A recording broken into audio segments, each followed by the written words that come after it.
Hello guys, turuan ko kayo kung paano mag-pull request using code space dito sa GitHub.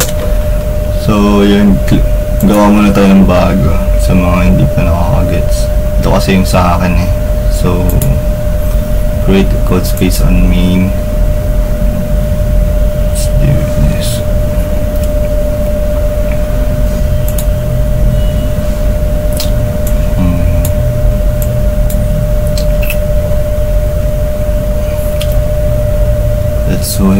Let's wait. Ano na ba?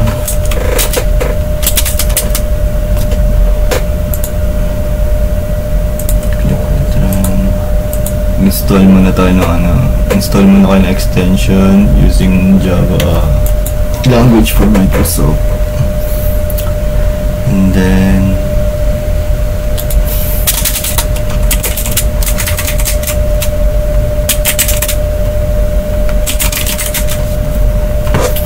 accept.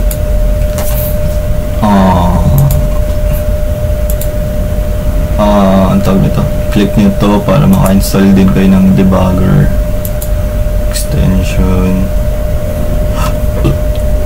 So yan, sige, after na ito, kunyari may babaguhin kayo dito sa part na ito. Kunyari gusto nyo let's say pasok tong code niyo. Ito, kunyari ito yung changes na natin. Ito yung kanina, hindi na yung kaya hindi nag-prompt dun sa video. So let's say ito yung magiging changes. Wala kanya lang ito for demo na walang parenthesis, walang brackets. So para ito yung ipapasok ng code din kasi copy din natin ito para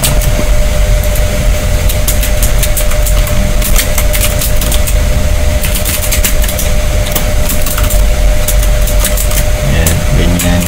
So yan.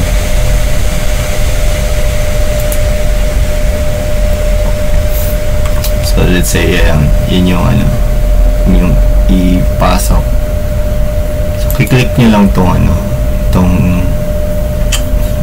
symbol nito, which is okay. So magsusulat kayo ng dyan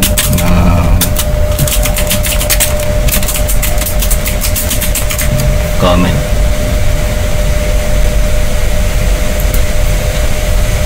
And then after that you click this. Ayan, nag-commit dash na siya. Kumbaga sa git command, parang ganito yung git.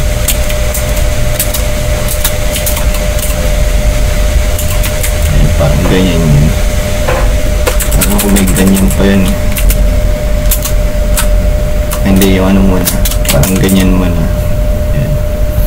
Then, after that, i-click niya, yan. Sa sa local tapos may ganyan yan. Pero dito, simple way lang. So, click changes, sync niya yan. Then, may yan, okay na siya. So, click nyo lang ito. Commit, push.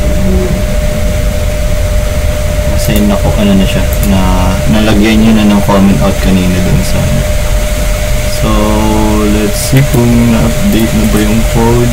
Ito kasi 10 minutes ago, so let's see. Ayan, may nag-appear na din sa So, bali ito yung may pasok yung code. Then, yeah. Let's see. Tignan natin sa main repo kung may pasok na. So, ayan, nandun na siya. Anyway, didelete ko ito mamaya. So, yun lang yung paano mag-request using code space.